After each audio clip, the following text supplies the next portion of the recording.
Hello, আসসালামু আলাইকুম। Welcome to হাদিয়া ব্লগ। কে কেমন আছেন? আমি তো আলহামদুলিল্লাহ আপনাদের দোয়ায় ভালো আছি।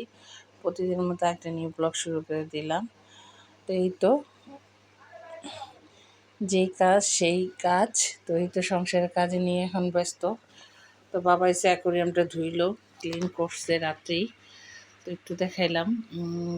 তো ঈদের আগে ওর বাবা অ্যাকোরিয়ামটা ক্লিন করছে। তো আজকে চাদর চুদর সব উঠাইছে, চেঞ্জ করছি। তো মেয়েরে দুপুরবেলা তরমুজ কেটে দিছে, মালটা কেটে দিছে, আঙ্গুর দিছে। তো মেয়ে বসে বসে খাইতেছিল। আর বাবাই বাবাই যে কি বলে এটাকে ব্লেন্ডার নিয়ে আসছে। তো একটা ব্লেন্ডার ছিল 5-6 বছর ইউজ করছি, ওটা নষ্ট হয়ে গেছে। তো এখন নতুন করে একটা নিয়ে আসছে ব্লেন্ডারটা।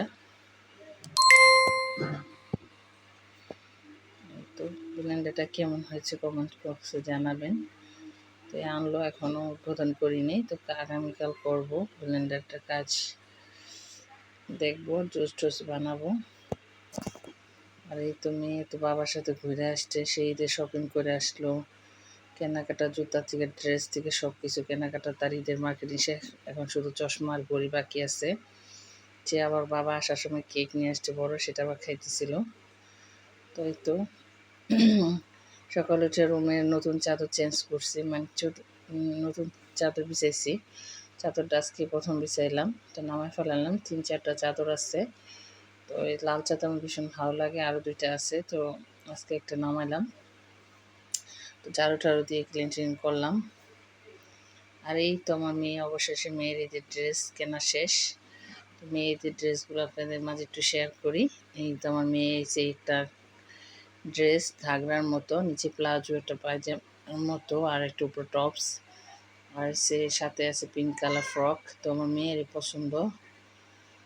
বাবার সাথে আমি তো যেতে পারবো না, অসুস্থ। বাবার সাথে যে সব কিছু মার্কেটিং করে নিয়ে আসছে, সাথে পার্সও নিয়ে আসছে তার চয়েস মতো। সে এসে পিঙ্ক কালার খুব পছন্দ। আর সাথে জুতা, সব ওনার চয়েসে সব কিছু নিয়ে আসছে। জুতা, পার্স, 2 সেট জামা সব সময় কিনে। তো এগুলা কেনাকাটা শেষ ওনার। তো আগামীকাল চশমার ঘড়ি আনবে, সময়ের জন্য বাবা আনতে পারেনি। তো মার্কেটে দেখাইলাম আপনাদের, গোছাইলাম আর গোছায় রেখে দিলাম। তো দুপুরে রান্না করবো শাক, এখানে এসে কলমি শাক ভাজি করতেছি আমার জন্য, দুপুরে খাওয়ার জন্য। আর এই যে রাত্রের জন্য হচ্ছে পোয়া মাছ, ইলিশ মাছ। তো এগুলো এসে ভাজবো, ইলিশ মাছ ভাজবো। আর সাথে এসে পান্তা ভাত, বড়া, আলু ভর্তা, ইলিশ মাছ ভাজা। এগুলোর বাবা রাত্রে খাবে। আর পোয়া মাছ এসে ভুনা করবো, আর আম ডাল রান্না করবো।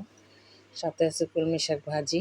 তো রাত্রে রান্না করলাম। আর এই যে বাবা আসার সময় দেখেন কত খাবার। আমি তো দুপুর রান্না করছি, আবার পান্তা ভাত, বড়া, ইলিশ মাছ, আলু ভর্তা সব আছে। তাও বাবা আসার সময় খাবার নিয়ে আসছে। তো দই আমার অনেক পছন্দ, বিক্রমপুরের দই সবসময় আনার চেষ্টা করে। এই যে দইটা খুললো বাবা, তো বললে এখনই খাও, তাজা তাজা খাও, পরে বাকিটা ফ্রিজে রেখে। তো সাথে আছে মোরগ পোলাও, টিকা। তো নিয়ে আসছে। এই তো আমাদের আজকে রাতের খাবার।